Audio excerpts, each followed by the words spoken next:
Close your eyes for a moment. It's September 1942. You're 23 years old. You've survived 2 years of war. Poland, France, the Soviet frontier. You're exhausted, but you're alive. Your commanders tell you this is the final push. One more city, one more victory, then home. The city is called Stalingrad. You have no idea that you will never be the same person again. It's September 13th. You move into the city with your unit at first light. The streets are quiet, suspiciously quiet.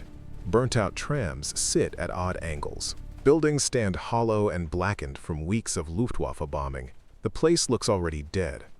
Your sergeant says, cleanup operation. 2 days, maybe 3.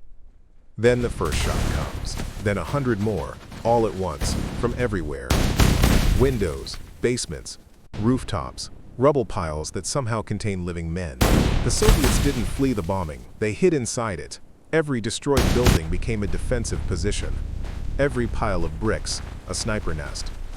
Within the first hour, 3 men in your squad are down. You don't even know where the shots came from. By nightfall, your unit has advanced approximately 800 meters. You have lost a quarter of your men. Somewhere behind you, officers are still talking about taking the city in days. You stop believing them. You're clearing an apartment building on Krasnopeterska Street.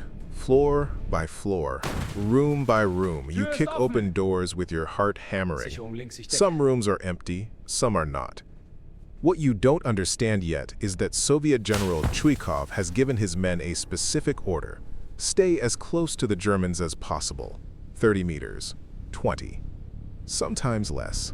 Close enough that German artillery and the Luftwaffe, the most powerful air force in the world, becomes completely useless. Nobody bombs their own men. So the war shrinks. It shrinks from entire armies to individual floors of individual buildings. You control the 3rd floor. The Soviets control the 4th. There is one staircase between you. You throw a grenade up, they throw one down. This continues for hours. By the time your unit takes the building, 11 men are dead and the structure is barely standing. At 3 a.m. you hear movement in the basement. The Soviets came back through a tunnel you didn't know existed. Tomorrow, you will take the same building again. The German soldiers have a word for what this has become, Rattenkrieg, the rat war. You move through the city not as a soldier in formation, but as an animal in a maze. You crawl through holes knocked between apartment walls to avoid the streets.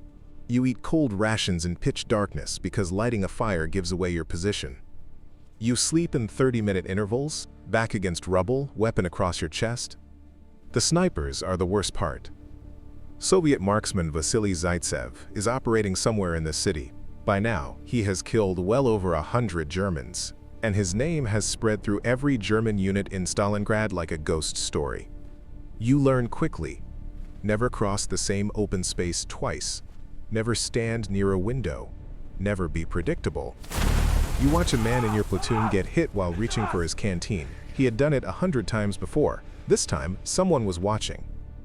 That night, Soviet soldiers shout in German across the rubble. Sometimes they call out names, sometimes they just laugh. It's psychological warfare, and it works. You don't sleep at all. Your unit is reassigned to the assault on the Krasny Oktyabr, the Red October steel factory. It is a fortress made of iron and fire. Nothing prepares you for what you find inside. The factory is still producing tanks. Under shell fire, under your assault, Soviet workers are assembling T-34s on the production line. Some of those tanks roll directly into battle. No paint, no finishing touches, sometimes crewed by the same workers who built them minutes earlier. Inside, the scale overwhelms you. Furnaces still glow orange in the darkness. Steel beams the size of houses lie collapsed at every angle, creating corridors and dead ends that no map could ever capture. You round a corner and find yourself face to face with a Soviet soldier. You both fire at the same time. You miss. He doesn't. The man next to you drags you behind a support pillar. You have a gash across your left arm. The Soviet soldier is dead. Your unit takes a section of the main hall. It costs you severely. You hold it for 4 hours. A Soviet counterattack drives you back to the entrance. You look at the men still standing. You count silently. You stop counting. From the upper floor of a gutted warehouse, you can see the Volga River. 400 meters away, you can hear it. That river is everything. For the Soviets, it's their lifeline. Barges cross every night under German fire, bringing ammunition, food, reinforcements. You watch tracer fire arc across the dark water. Some barges make it, some don't. For your commanders, the river is the objective. Reach it, cut off the city, and the battle ends. 400 meters. But those 400 meters are the most heavily defended ground you have ever seen. Chuikov placed his command post on the very bank of the Volga, not out of heroism but because there was nowhere to retreat to. Stalin's order number 227 was absolute, not one step back. The Soviet soldiers defending those final blocks know that the boats may not come for them. They crossed the river to fight, not to return. That knowledge makes them fight in a way you have never encountered before, without the instinct for self-preservation that governs every decision you make. You write in your journal that night, "They fight like men who have already accepted death." How do you defeat someone like that? You started this week with your full squad. Now count who is left. October is arriving, and with it, the cold.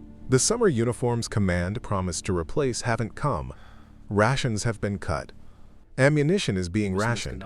You are told to fire only when you have a confirmed target.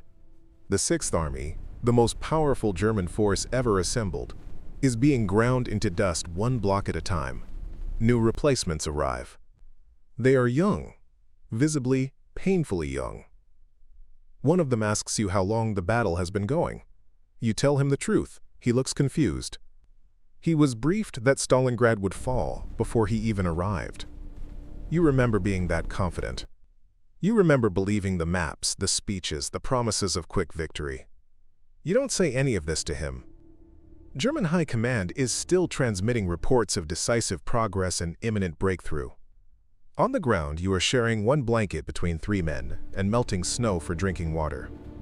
The gap between the war in the reports and the war in the rubble has never felt wider. On the 7th morning, the guns stop for a while. Not a ceasefire, just one of those strange pauses that happen sometimes, as if the city itself needs to breathe. You are sitting in the shell of what used to be a kitchen. There is a broken chair, a half-melted pot, a child's drawing still pinned to the crumbling wall. You stare at it for a long time.